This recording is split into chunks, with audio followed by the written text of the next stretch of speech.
Assalamualaikum. Selamat datang di channel Cerita Novika 2. Semoga hari ini teman-teman dalam keadaan sehat walafiat dan senantiasa diberikan kebahagiaan sepanjang hari.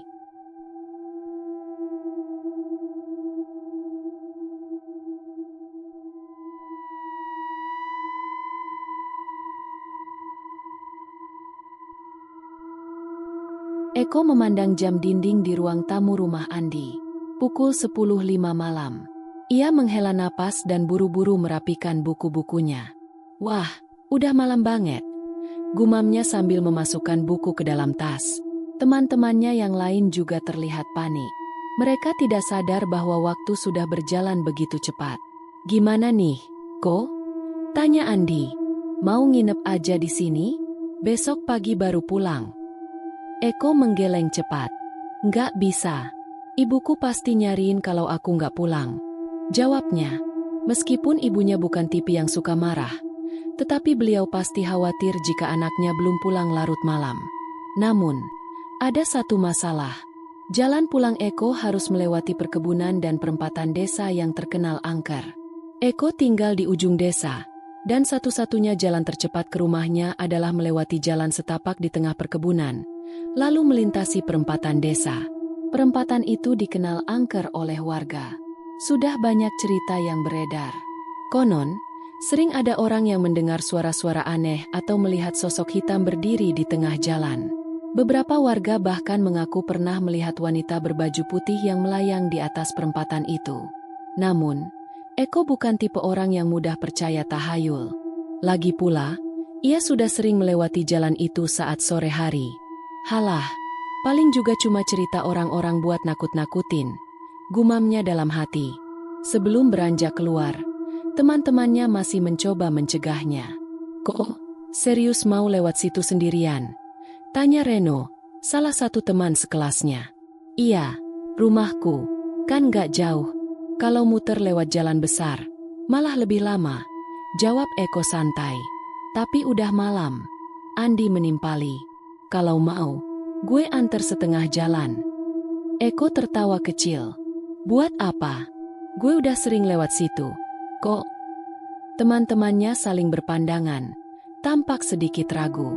Namun akhirnya, mereka membiarkan Eko pergi. Ya udah, hati-hati, Ko, ujar Reno. Eko hanya melambaikan tangan. Lalu, ia mulai mengayuh sepedanya keluar dari halaman rumah Andi. Udara malam terasa lebih dingin dari biasanya. Eko mempercepat kayuhannya, berharap bisa segera sampai di rumah. Awalnya, jalan masih ditemani beberapa rumah warga yang lampunya menyala. Namun, begitu ia memasuki jalan perkebunan, cahaya mulai menghilang. Pohon-pohon tinggi di kanan kiri jalan membentuk bayangan hitam yang seolah bergerak. Jalan setapak itu hanya diterangi lampu kecil dari sepedanya. Namun, semakin jauh ia masuk ke perkebunan, perasaan aneh mulai merayap di dadanya. Seperti ada sesuatu yang mengawasinya dari kegelapan. Biasanya, perkebunan ini terasa biasa saja. Namun malam ini, terasa lebih sepi. Terlalu sepi. Tidak ada suara jangkrik. Tidak ada suara burung malam. Tidak ada suara angin yang berhembus di antara pepohonan. Hanya suara roda sepeda yang bergesek dengan tanah. Eko mencoba mengabaikan rasa takutnya. Namun, bulu kuduknya mulai berdiri tanpa alasan. Tiba-tiba, di kejauhan, Eko melihat sesuatu. Sebuah bayangan hitam berdiri di tengah jalan. Jantungnya berdegup lebih cepat. Cahaya dari lampu sepeda menerangi sosok itu, tetapi tidak cukup jelas untuk melihat wajahnya. Siapa itu? Pikirnya. Ia mempercepat kayuhan sepedanya. Namun, begitu ia mengedipkan mata, bayangan itu menghilang. Eko mencoba mengabaikan apa yang baru saja ia lihat. Mungkin cuma pohon, gumamnya untuk meyakinkan diri. Tak lama kemudian, ia sampai di perempatan desa. Inilah bagian jalan yang paling ia takuti. Perempatan itu terkenal karena banyak kejadian aneh yang terjadi di sana. Konon, ada sebuah pohon tua di dekat perempatan yang menjadi tempat tinggal makhluk halus. Dulunya, ada kecelakaan di tempat ini. Seorang wanita meninggal tertabrak lari. Sejak saat itu, Banyak warga yang melihat sosok wanita berdiri di tengah perempatan, menatap ke arah mereka. Eko menelan ludah. Ia mencoba tidak memikirkan cerita itu. Namun, begitu ia mengayuh lebih dekat, udara malam tiba-tiba berubah lebih dingin. Dan saat itulah, ia mendengar seseorang memanggil namanya. Eko mengayuh sepedanya lebih cepat. Perasaan tidak nyaman mulai menyelimuti pikirannya. Udara malam terasa jauh lebih dingin dari biasanya. Bukan dingin yang biasa ia rasakan saat melewati jalan ini, tetapi dingin yang menusuk ke dalam tulang. Seolah-olah ada sesuatu yang mengikuti dan mengamatinya dari dalam gelapnya perkebunan. Namun, siapa? Ia menoleh ke belakang. Tidak ada siapa-siapa. Namun entah kenapa, bulu kuduknya meremang. Seakan-akan ada sesuatu yang mengawasinya dengan tatapan yang tak terlihat. Biasanya, perkebunan ini hanya butuh 5 menit untuk dilalui dengan sepeda. Namun kali ini, Eko merasa seperti sudah mengayuh selama lebih dari 10 menit. Tetapi belum juga sampai ke ujungnya. Ia melihat ke depan. Jalan setapak yang harusnya semakin dekat dengan perempatan, kini terasa lebih jauh. Pohon-pohon di kanan dan kiri terlihat semakin rapat, menciptakan bayangan-bayangan yang bergerak setiap kali cahaya lampu sepedanya melewatinya.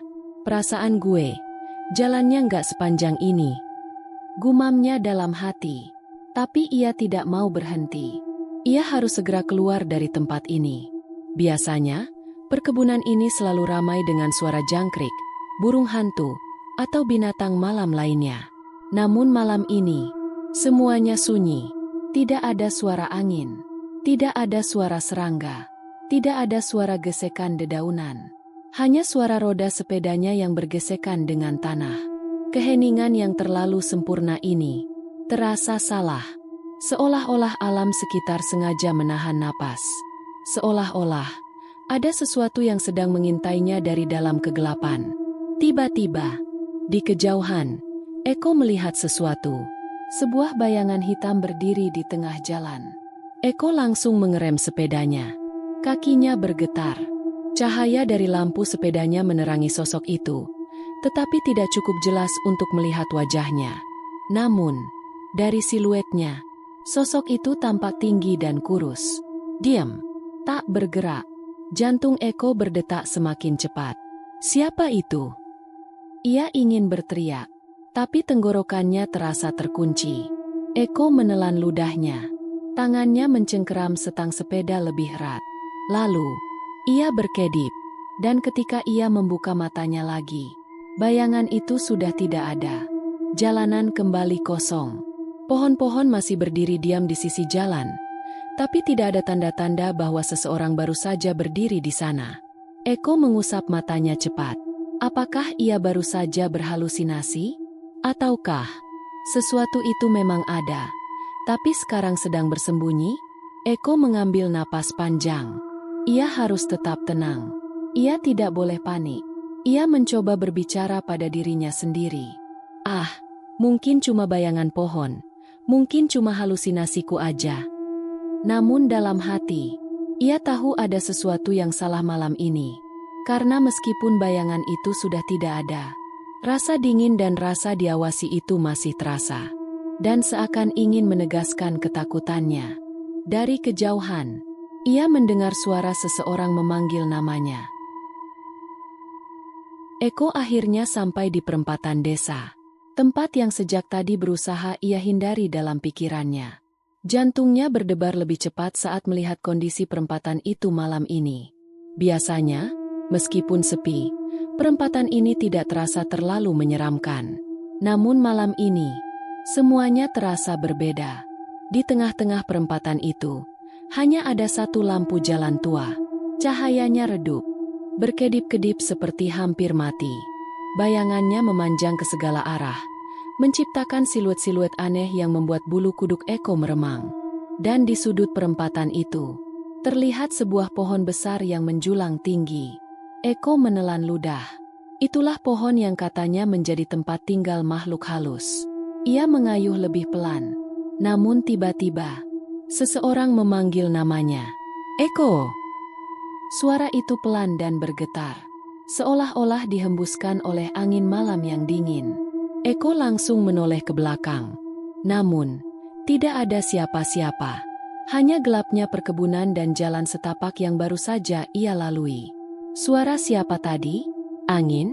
Atau sesuatu yang lain? Eko mempercepat kayuhannya.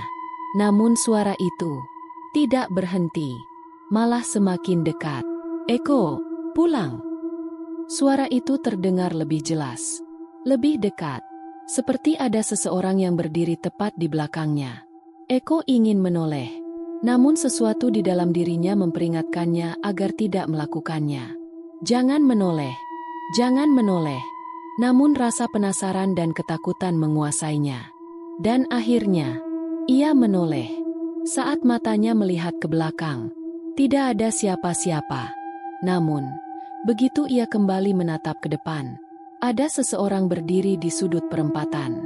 Di bawah pohon besar itu, seorang wanita dengan rambut panjang terurai, wajahnya tertutup oleh rambutnya. Tubuhnya diam, tidak bergerak. Eko merasa tenggorokannya tercekat. Siapa itu? Eko mencoba berpikir logis. Mungkin itu warga desa? Mungkin ada seseorang yang kebetulan berdiri di sana? Namun, semakin lama ia menatap, semakin terasa ada sesuatu yang salah. Wanita itu tidak bergerak sama sekali. Tidak ada gerakan napas. Tidak ada kibasan rambut tertiup angin. Tidak ada perubahan sedikit pun. Seolah-olah bukan manusia, melainkan sesuatu yang lain. Eko mulai panik. Tangannya gemetar saat menggenggam setang sepeda. Ia ingin berbalik arah. Namun tiba-tiba, lampu jalan berkedip sekali lagi. Dan ketika cahayanya kembali menyala, wanita itu sudah lebih dekat.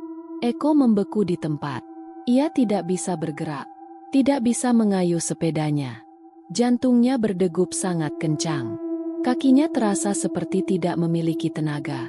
Dan saat itu juga, ia merasakan sesuatu. Nafas hangat di telinganya. Dan suara itu berbisik tepat di sampingnya. Eko, kenapa kamu menoleh?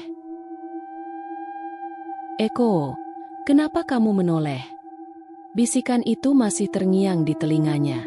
Eko langsung tersentak. Tanpa pikir panjang, ia mengayuh sepedanya sekuat tenaga. Angin dingin menampar wajahnya. Namun ia tidak peduli. Ia harus pergi dari sini. Harus meninggalkan perempatan angker ini secepat mungkin. Namun, saat ia mengayuh lebih jauh, sesuatu yang mengerikan terjadi. Eko terus mengayuh. Ia yakin bahwa rumahnya sudah tidak jauh lagi. Tinggal lurus sedikit, lalu belok ke kanan. Namun, kenapa ia masih di perempatan ini? Ia menoleh ke samping, dan jantungnya hampir berhenti berdetak. Pohon besar di perempatan masih ada di sampingnya. Lampu jalan yang berkedip masih ada di sana. Eko mengayuh semakin kencang, namun tidak peduli seberapa jauh ia melaju. Ia selalu kembali ke tempat yang sama, seolah-olah ia tidak pernah bergerak. Seolah-olah perempatan ini tidak ingin melepaskannya. Udara malam semakin dingin. Jalan di depannya perlahan berubah. Kini, ia tidak lagi mengenali jalan yang biasa ia lalui. Jalan itu menjadi gelap, berkabut. Bayangan pohon terlihat lebih besar dan lebih menyeramkan. Sepanjang jalan, seperti ada sosok-sosok hitam berdiri diam di balik kabut. Namun Eko tidak berani melihat mereka terlalu lama. Ia hanya ingin keluar dari sini. Dari kejauhan, terdengar suara tangisan pelan. Tangisan itu terasa menyedihkan, seperti seseorang yang telah menunggu sesuatu selama bertahun-tahun. Namun beberapa detik kemudian, tangisan itu berubah menjadi tawa. Tawa yang aneh, tawa yang tidak wajar, seperti suara beberapa orang tertawa sekaligus. Namun, tawa itu tidak terdengar seperti manusia. Lebih mirip suara makhluk yang berasal dari dunia lain. Eko mengayuh lebih kuat. Namun, tiba-tiba, sepedanya menjadi berat. Seperti ada sesuatu yang menahan roda belakangnya. Ia memaksa kakinya untuk terus mengayuh. Tetapi sepedanya hampir tidak bergerak. Jantungnya berdegup semakin kencang. Ia merasakan sesuatu yang tidak wajar. Dan saat ia menoleh ke bawah, darah Eko langsung membeku. Ada sepasang tangan pucat mencengkeram roda belakang sepedanya. Jari-jarinya kurus, panjang, dan kaku. Kuku-kukunya hitam dan retak. Tangan itu keluar dari dalam tanah, mencengkeram kuat, seolah-olah ingin menariknya ke dalam kegelapan. Eko ingin menjerit, namun suara tidak bisa keluar dari mulutnya. Eko menutup matanya sesaat. Ini bukan nyata. Ini bukan nyata. Ia menggigit bibirnya sendiri. Rasa sakitnya masih terasa. Ini bukan mimpi. Ia harus melarikan diri sebelum sesuatu yang lebih buruk terjadi. Dengan sisa tenaga yang ia miliki, Eko mencabut sebelah kakinya dari pedal, lalu menendang tangan pucat itu sekuat tenaga. Lepaskan! Tangan itu melepas genggamannya. Sepeda terdorong maju dengan kecepatan penuh. Eko hampir terjatuh, tetapi ia tetap mengendalikan setangnya. Ia terus mengayuh, menahan rasa takut yang semakin besar di dalam dadanya. Dari belakang, ia masih bisa mendengar suara tawa menyeramkan itu. Namun, kini ia sudah tidak peduli lagi. Ia hanya ingin keluar dari sini. Ia hanya ingin selamat. Eko mengayuh sepedanya tanpa henti. Ia tidak peduli kemana arah yang ia tuju, asalkan ia bisa keluar dari tempat ini. Namun, sesuatu yang mengerikan terjadi. Ia kembali ke perempatan. Eko mengerem mendadak. Napasnya memburu. Tubuhnya mulai gemetar. Tidak, tidak mungkin. Ia sudah berusaha kabur. Tapi kenapa ia masih di tempat yang sama? Apakah perempatan ini sengaja menjebaknya? Eko mencoba jalan lain. Ia mengambil arah ke kiri. Ia mengayuh sekencang mungkin, memastikan bahwa ia tidak salah jalan. Namun setelah beberapa menit, ia kembali ke perempatan itu. Kali ini, ia memilih jalan kanan. Mengayuh lebih cepat, lebih jauh. Namun, ia kembali ke tempat yang sama. Tidak peduli ke arah mana ia pergi. Perempatan ini selalu menariknya kembali. Seolah-olah, ia tidak diperbolehkan meninggalkan tempat ini. Eko tidak tahu harus berbuat apa. Tangannya berkeringat. Jantungnya berdetak semakin kencang. Ia ingin berteriak, tapi suaranya seperti tersangkut di tenggorokan. Ia mencoba mengatur napasnya. Namun, saat ia kembali menatap jalan di depannya, ia melihat seseorang berdiri di tengah jalan. Sosok itu, seorang wanita, berdiri diam, tidak bergerak. Rambutnya panjang, menutupi seluruh wajahnya. Gaunnya putih, namun tampak kusam dan berdebu. Eko ingin berbalik arah. Namun, kakinya terasa kaku. Tangannya tidak bisa menggerakkan setang sepedanya. Seolah-olah ada sesuatu yang menahannya untuk tetap melihat ke depan. Angin malam tiba-tiba berhenti. Suasana terasa semakin sunyi. Bahkan suara jantung Eko terdengar lebih jelas di telinganya sendiri. Wanita itu masih berdiri di tempat yang sama. Diam, tidak bergerak. Namun kemudian, pelan-pelan, ia mulai mengangkat kepalanya. Eko ingin menutup mata, namun kelopak matanya terasa berat. Ia tidak bisa berpaling. Ia harus melihatnya. Ia harus melihat wajah wanita itu. Saat kepala wanita itu terangkat sedikit, Eko mulai melihat sesuatu yang mengerikan. Kulit wajahnya bukan seperti manusia. Lebih pucat, lebih kelabu. Mulutnya terbuka sedikit, namun tidak ada gigi. Hanya rongga kosong yang hitam pekat. Tiba-tiba, dari dalam rongga mulutnya, keluar suara rintihan yang memilukan. Eko ingin menutup telinga, namun tubuhnya terasa semakin lemas. Kakinya bergetar hebat, dan saat wanita itu mengangkat kepalanya sepenuhnya, mata Eko tertutup sendiri. Dunia di sekelilingnya menjadi gelap, dan ia tidak ingat apa-apa lagi. Udara subuh yang dingin menyelimuti desa. Azan subuh baru saja berkumandang, mengalun pelan dari pengeras suara masjid. Beberapa warga mulai keluar rumah, berjalan menuju masjid dengan sarung dan peci di kepala. Namun saat melewati jalan menuju perempatan, mereka menemukan sesuatu yang tidak biasa. Di pinggir jalan, tergeletak seorang anak laki-laki dengan tubuh gemetar. Di sampingnya, terdapat sepeda tua yang masih utuh, tergeletak begitu saja di atas tanah. Salah satu warga, Pak Rahmat, langsung menghampiri. Astagfirullah, ini anak siapa? Ia mengenali wajah itu.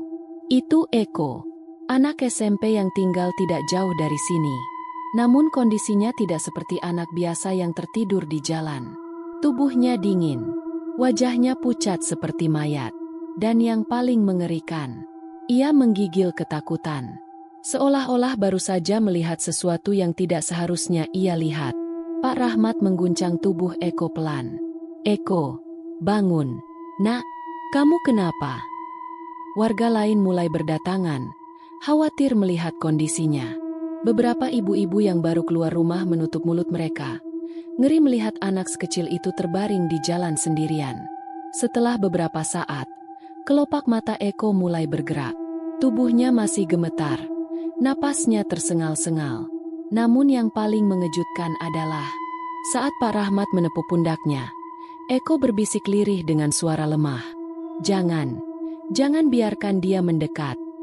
Pak Rahmat terkejut. Siapa? Nak, siapa yang mendekat? Tanyanya pelan. Namun Eko tidak menjawab.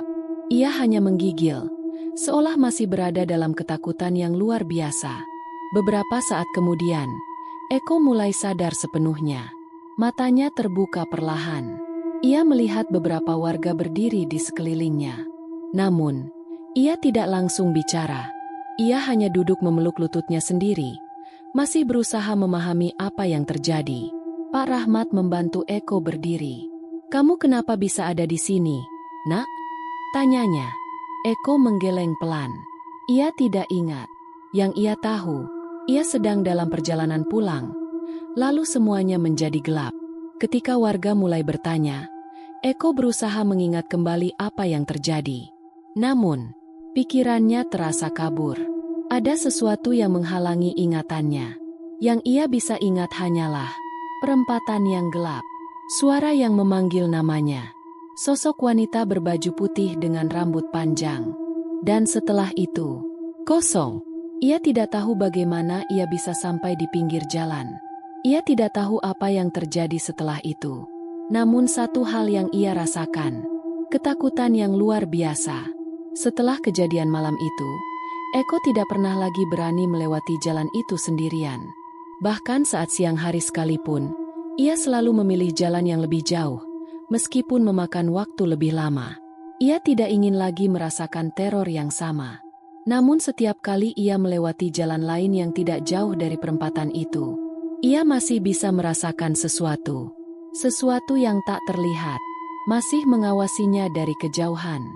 Dan di malam-malam tertentu, saat angin bertiup lebih dingin dari biasanya, ia masih bisa mendengar suara yang pernah memanggilnya malam itu. Eko!